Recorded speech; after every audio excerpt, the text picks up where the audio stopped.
নেত্রকোনার কমরেড মণি সিংহ মেলায় জমে উঠেছে কাঠের আসবাবপত্র বেচাকেনা। প্রকারভেদে ৫০০ থেকে ৫০,০০০ টাকার আসবাবপত্র মিলছে এই মেলায়। এ নিয়ে আরো জানাতে সেখান থেকে যুক্ত হয়েছেন সহকর্মী রিফাত আহমেদ রাসেল। রাসেল, জানাবেন যে ক্রেতা দর্শনার্থীরা এই মেলাকে কতটা উপভোগ করছেন, এখান থেকে কি পরিমাণ আসবাবপত্র বিক্রি হচ্ছে দৈনিক? ওকে ভাই, থ্যাংক ইউ। ওকে ভাই। আসলে কমরেড মণি সিংহ মেলা টংক আন্দোলনের মহানায়ক কমরেড মণি সিংহের স্মরণে কিন্তু প্রতি বছরের ৩১ ডিসেম্বর থেকে জানুয়ারির ৬ তারিখ পর্যন্ত এই মেলা ৭ দিনব্যাপী মেলা অনুষ্ঠিত হয়ে থাকে। আজকে কিন্তু মেলার ষষ্ঠ দিন চলছে, অর্থাৎ আগামীকাল কিন্তু মেলা শেষ হচ্ছে। এখন পর্যন্ত কিন্তু আমরা যেমনটা দেখেছি যে আসলে মেলা মেলা প্রাঙ্গণে কিন্তু কাঠের তৈরি যে আসবাবপত্র, সেই আসবাবপত্র কিন্তু অনেকটাই বিক্রি শুরু হয়েছে।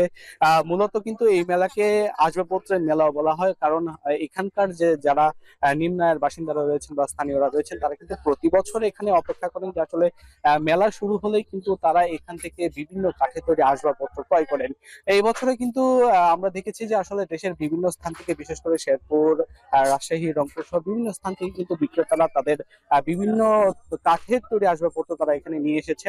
মূলত ৫,০০০ টাকা থেকে শুরু করে ৫০,০০০ টাকা পর্যন্ত কিন্তু কাঠের তৈরি আসবাবপত্র এখানে বিক্রি হচ্ছে। এখন পর্যন্ত যেমনটা বলা যায় যে আসলে বিক্রি অনেকটাই জমে উঠেছে, তবে গেল বছরের তুলনায় কিন্তু এবছর বিক্রি কিছুটা কম বিক্রেতারা বলছেন।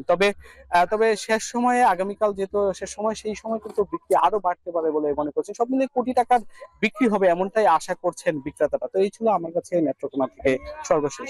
শাফরি। রিফাত, ধন্যবাদ আপনাকে। সহকর্মী রিফাত আহমেদ রাসেল যুক্ত হয়েছিলেন নেত্রকোনা থেকে, জানাচ্ছিলেন কমরেড মণি সিংহ মেলায় কাঠের আসবাবপত্র বিক্রির খবর।